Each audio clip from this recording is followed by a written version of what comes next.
Hello, I'm Marcia Kavanaugh. Thanks so much for joining us. We are nearing the 6th month of our daily news being dominated by COVID. Tonight, we will revisit an historian who wrote the book on the 1918 influenza pandemic to get his perspective on how we're doing and what still needs to be done. We'll also examine the week's statistics and also the governor's response, as well as confusion about the reopening of schools. All of that plus the police chief pleading to the public and qualifying for a district attorney's race are on the docket for our Informed Sources. Errol, Laborde, producer of Informed Sources, Don Ostrom, WYES's Future Watch reporter, and also John Barry, author of the book, The Great Influenza, the story of the deadliest pandemic in history. And we're going to stay with John right now because, as Errol wrote, you are the author of the book about it. And unfortunately, what we're seeing now in this pandemic is not really the news that we want to be reporting right now. And you wrote an op-ed for the New York Times recently pointing that out, saying this is not really the direction we want to be in right now, and also some ideas about what we need to do about it. Well, obviously we're not where we want to be. Right now, today, Louisiana is leading the country in per capita new cases. A huge disappointment. I think if you compare where we are to Europe, it gives you a sense of just how bad the situation is, but at the same time, how good the situation could be. We all watched what was happening in Italy many months ago, seems like decades now. And that was the epicenter of really coronavirus devastation. And right now, Italy has less than 200 new cases a day. They didn't do anything different than could have been done in the United States. That's a country of 60 million people.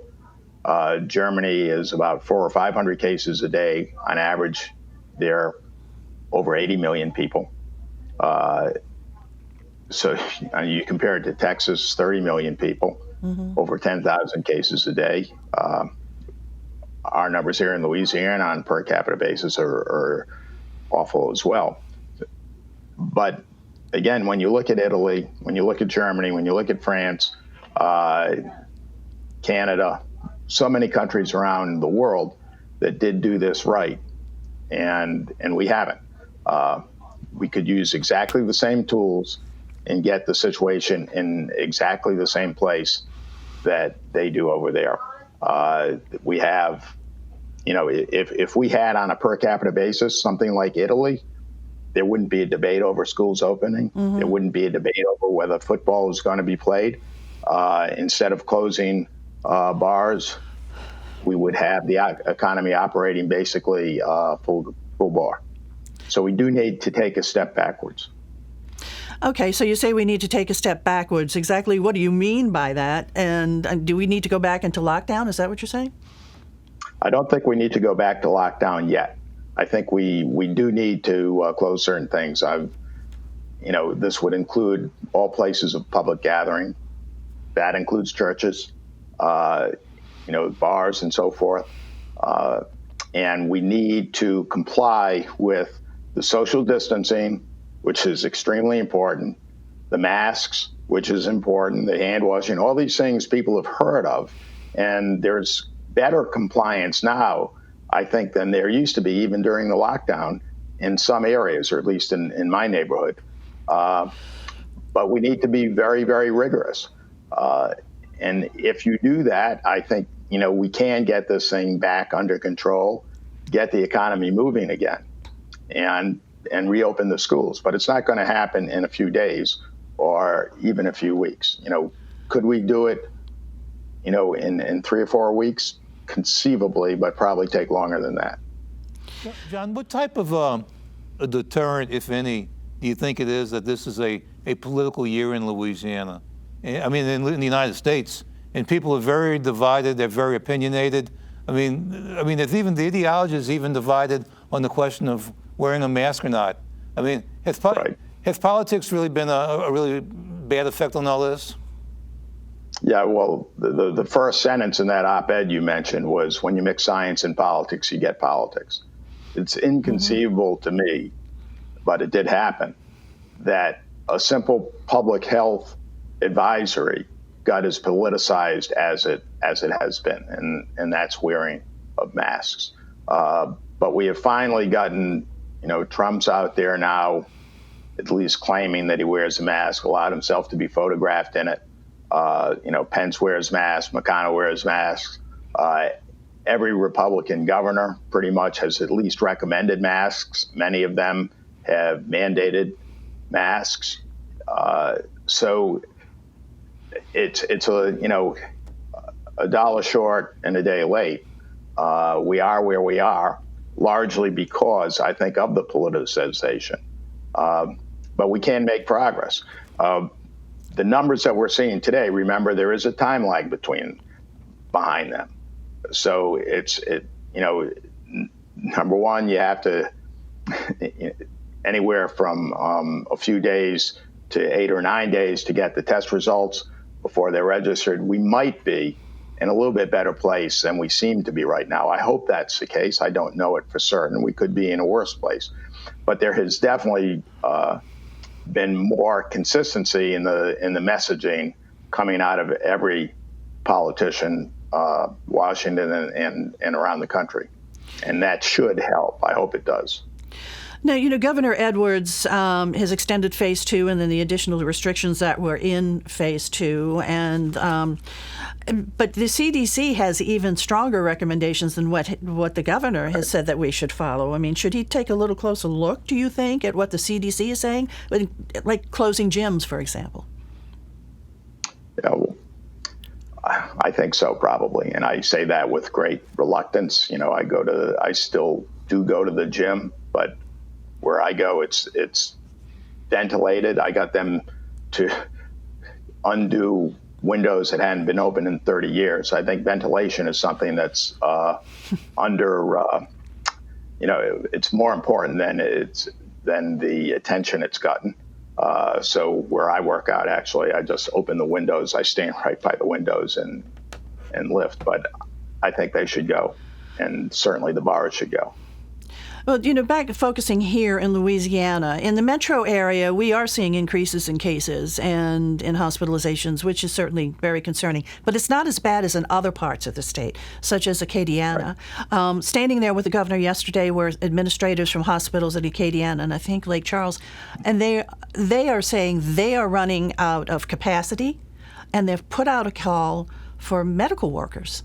They need staff. We are definitely facing a very serious situation here in the state. Clearly, the rest of the state is catching up or has caught up to where New Orleans was several months ago when we briefly led the world in new cases. Yeah, when I look at the Acadiana and all the growth in cases, I'm trying to figure out, well, why Acadiana? And it's certainly not because it's Cajuns or anything. But could it be because of the proximity to Texas? If the Texas across the border, could that be a factor? Well, I think so. I was talking yesterday to the mayor of Lake Charles, actually. And, of course, Lake Charles is basically on the border. And he told me they were number one in the state in terms of rapid growth in cases. So I think there is a spillover there. I want to get back just a second to 1918. The president then was, I think, Woodrow Wilson.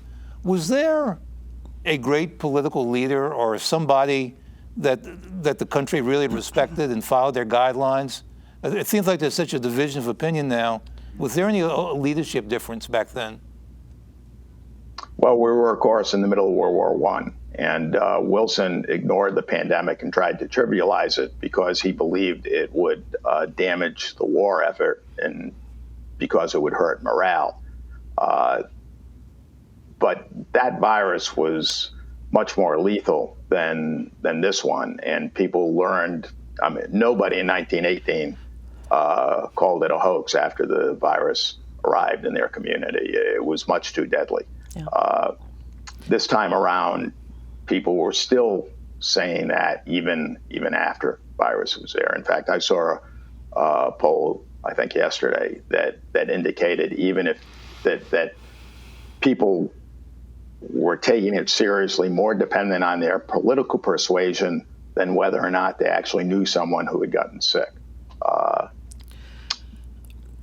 So let's go then. Let's, staying with today, where do we stand with vaccines? We hear about tests that are looking hopeful, and maybe we can see the vaccine actually identifying some vaccines by the end of this year.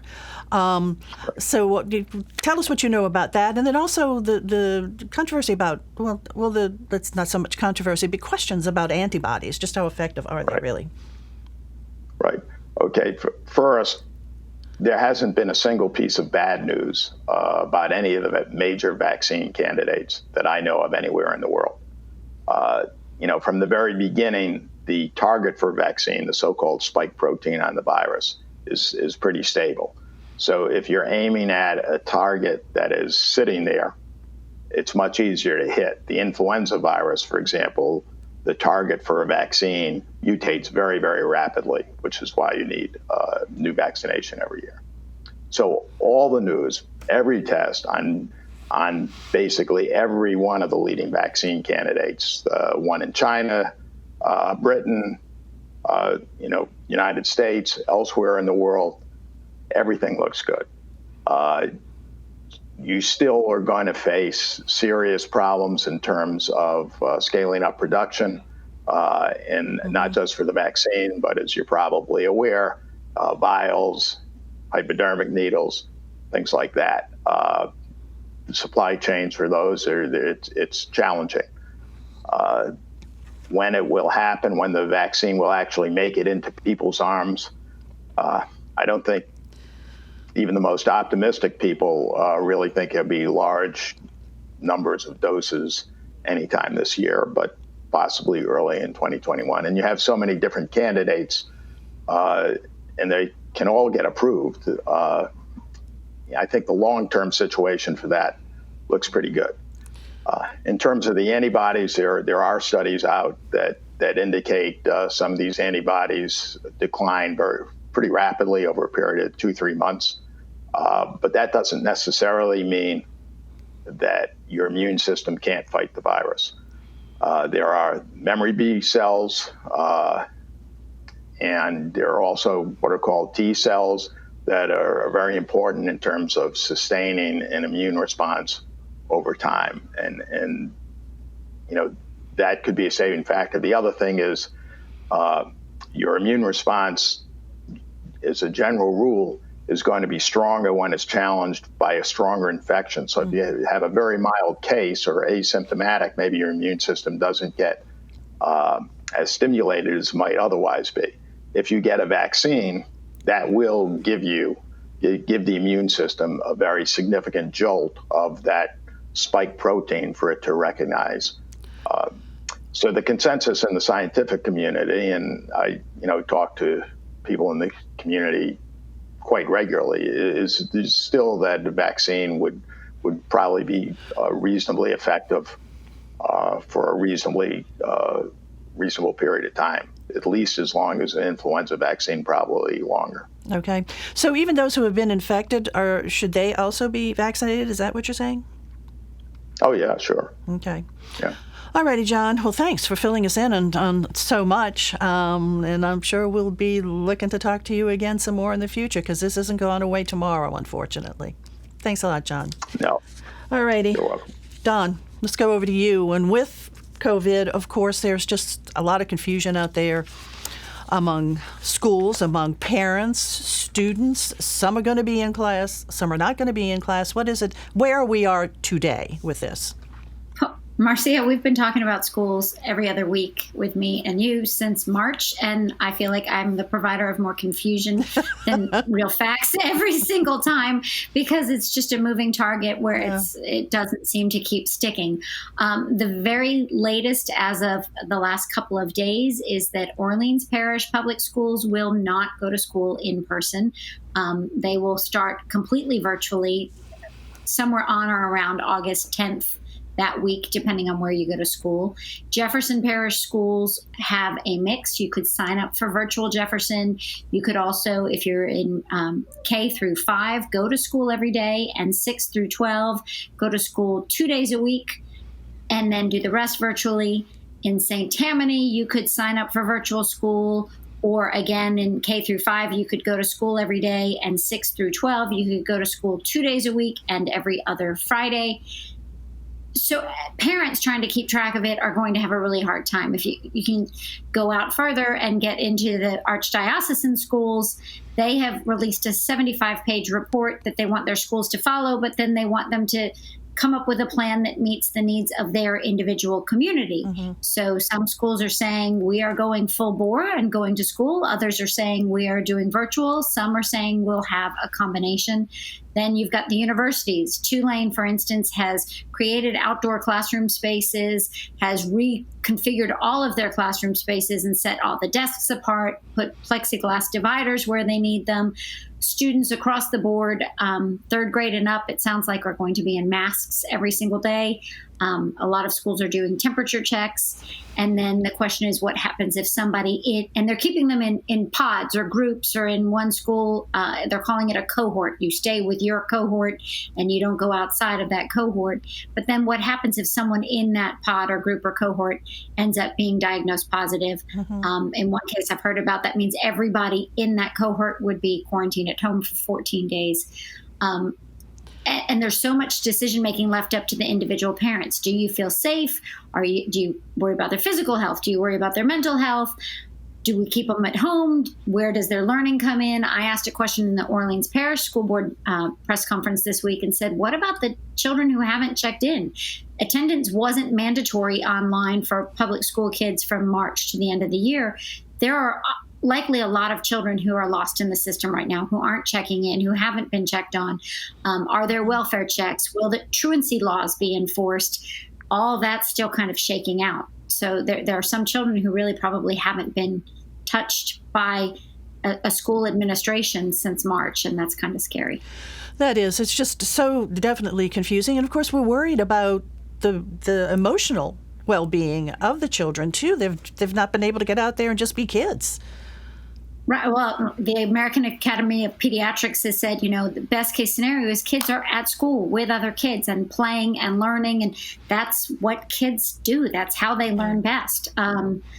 So it's just really tricky. Are they bringing germs home? Are they the big vectors that people say they are? And I think the science is still out there on whether or not kids really are carriers, or whether kids do spread like super spreaders, or whether that's left to the adults in the community. In the flu season, we always don't want to be near kids who are sick. So this virus might just be a little bit different. And then on top of all of that, this is an election year, and there are a lot of school boards around the state, as well as the state Bessie, that are up for re-election. So there's a lot of politics and candidates going on. Qualifying finished last night for the Orleans Parish School Board, and 2 of the members dropped out. So a lot of discussion. Yeah, and just a lot of... I've said you could not pay me enough money to be a school administrator or on a board anywhere right now. Not that the boards are paid, but it's just tough decision making for sure. Yeah, it definitely is. Unprecedented times. And let me also just say that next week for this new show that we started here at WYES about the impact of COVID called Living in the New Normal, it's going to focus on education K-12. And we will have the State Superintendent of Education, Dr. Cade Brumley, along with Patrick Dobard, the CEO for New Schools for New Orleans, and also the 2020 Louisiana Teacher of the Year, Chris Deere, to talk to us about what we can expect and all the considerations, everything that Dawn has been touching on as well. So that's going to be next Thursday night, the 30th of July at 7 o'clock. We'll see what they have to say. Thanks a lot, Dawn. Errol, qualifying for elections, how is that looking? This is an election, if you look at it like at the beginning of the year and who the contenders were, who the favorites, the whole thing is just like turned over. At the beginning of the year, you'd have thought, well, certainly Leon Cannizzaro, the incumbent, is going to have a shot to be reelected. And the highest profile opponent he had was Jason Williams, who's a city councilman at large, who's been running for a long time. Cannizzaro announced this afternoon, this is the last day of qualifying, that he's not running for re-election. So the one thing we know for sure is that Leon Cannizzaro will not be the next district attorney. Jason Williams, meanwhile, has been indicted on some tax charges I think there's 11 of them, and his trial will begin during the time of the election. And this doesn't mean he won't win. He possibly could, but it's just not a good thing that you want to have during an election. Besides that, though, there are 3 other what you might call major candidates. One is Arthur Hunter, who's a criminal court judge who stepped aside to run for this. And the other is Kiva Landrum. Now, this is an interesting person. Landrum, in 2007, was an assistant district attorney, and the incumbent DA, Eddie Jordan, resigned, and so she was selected automatically to fill out the rest of his term. So she got to be district attorney really without going through a campaign. And then when that term was over, there was an opening for a judgeship, a criminal judgeship. So she ran for that, and there was nobody else running for that, so she elected the judgeship. And then when that term expired, she ran again, and she didn't have any opponents. So she's been DA and elected judge. This is a dream political career without getting a vote or having anybody vote against her. This time you think it's going to be a lot more contested. What was kind of curious, though, I thought yesterday in terms of New Orleans politics, is that when Landrum was signing up, at the same time, there was a group from his political organization called BOLD, Black Organization of Leadership Development, that announced that there was a supporter. This really brought back nostalgia of New Orleans politics, because there was a time, like in the late 1960s, this was after the Voting Rights Act passed, when there was a whole group of black political organizations that were called the secular organizations. They weren't tied down to the preachers or the ministers. These were like independent organizations. And they went out and they really worked, and they got people's votes, they had success. BOLD was one of the early success stories. Jim Singleton and Oliver Thomas came from that. So did King Carter, who became an assessor. King Carter's daughter, Karen Carter Peterson, is a real activist in BOLD and was very active in the Cantrell campaign, and is going to be supporting Landrum. And so it's interesting to see like the old political organizations getting back. Another person that could have been a factor is J.P. Morrell, who's a former state senator whose family's been in politics. He got good reviews as a state senator, and there was speculation he might run, and during the week he announced that he won't run either. So what's he thinking? You know, if he's looking at Jason Williams, see if he gets elected, or if he's looking beyond that. And so the cast of characters and the cast of favorites has really changed in this election. Of course, everything that you're referring to is in Orleans Parish. Yeah, this is all Orleans Parish. Just all in Orleans Parish. And there are several seats on the Orleans Criminal District Court now that are going to be up for grabs because, as you said, Kiva Landrum's left, Arthur Hunter has left. There was Byron Williams, and then there was another one. I'm forgetting that one right now. But being a criminal court judge seems to be a path for district attorneys, because Canizero was a criminal court judge, as were Landrum and Hunter. Right. Okay. So there's also qualifying going on, like for Jefferson Parish, other places too, All and across also the state, yeah. in judgeships, and also DA's race in Jefferson Parish as well. Paul Connick is seeking re-election. Okay. Unfortunately, you know, we saw a couple of weeks ago the shooting and killing of a 9-year-old child. And then there have been other things that have happened over these past several days, including the police arresting the mother of that child for not reporting another one of her children who had been shot. The police chief really has made just such a pointed call to the community to help the police. Please talk to them if they have information. Errol? This is a strange day in criminal justice yesterday. That Devontae Bryant was the young child who was just sitting there playing, and somebody came and opened fire. All indications they were going after somebody else, and he got shot and killed. So this is just a huge urban tragedy. And there are apparently some leads that the police have, but there still hasn't been an arrest yet. But yesterday the police came and they arrested Devontae Bryant's mother because another son she has had been in juvenile detention, had been involved supposedly in car theft, had been shot in the process, had some bullet injuries, and they never called the police. They went to a friend's house, and the police came and said, this is cruelty to a juvenile. And so that they arrested the mother and put her in jail for this. And so this actually has nothing to do with the Devontae Bryant case, but it's just a side to it. But I think the police chief and the mayor we're trying to use this as an example that you got to get involved. You know, you can't have a kid that gets shot and not tell the police about it. right? Or you can't have these things going on in your neighborhood and not, give the police information. So Chief Ferguson was very, very passionate in his message about this. Please let us know. What happened, though, is that they brought the mother to court, and they brought it to the magistrate, and the magistrate turned it down, and which I think surprised everybody. And she kind of accused the police, I guess what you'd call, of magistrate hopping, that they were trying to find a favorable magistrate, and it really didn't kind of work out. And so that's what got the attention of what happened in the courthouse. But what's really overlooked, and probably still needs a lot of attention, is that they just need people to support and to speak out and help the police. Yeah, the mayor, along with, like you said, the police chief, certainly had some very, very strong words about the community getting involved, about parents being there for their children. She said that, they are the first guardians, the first friends of the children. They need to really keep a close eye on their kids. Errol? Yeah, that's the message that you need repeated often. And even though I think the message may have gotten lost yesterday. But. All righty, just a very sad case all around. Thanks a lot, Ian. Okay, we're going to wrap up this conversation right now. And we are all living in this time of COVID-19, this new normal that we are living in right now. We're making adjustments, and we have also been urged to take precautions to keep ourselves safe, to keep other people safe.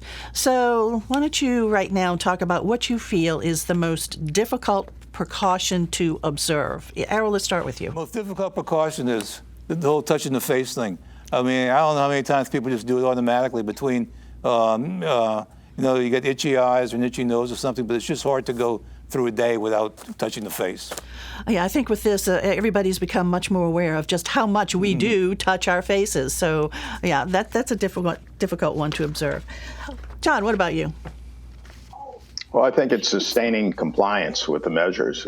All of us can do it, once or twice or most of the time, but discipline's really important, and sustaining the compliance is the issue. The very first meeting in the George W. Bush administration, when they were coming up with a pandemic preparedness plan, we had with us somebody from Hong Kong whose hospital led the world in infection control in SARS, and his workers did not die in SARS. Many hospital workers around the world did. And what he did was, he said nothing different. Everybody knew what to do. He just made sure that at his hospital, everybody did it all the time, every time. And that is hard to do. Okay, Dawn, over to you, kind of quick. Speaking of all the time, every time, just trying to sustain some normalcy and remember what's safe and what's not safe. How many kids can you really get together? Can they play flag football? Or should they just go running or ride their bikes? Or what can they do? And it's really hard not to try to balance their happiness with safety. All right. And remember, wash those hands often and for a long time. Thanks a lot for joining us, guys. Thank you all for joining us. See you next week for Informed Sources. Have a good evening.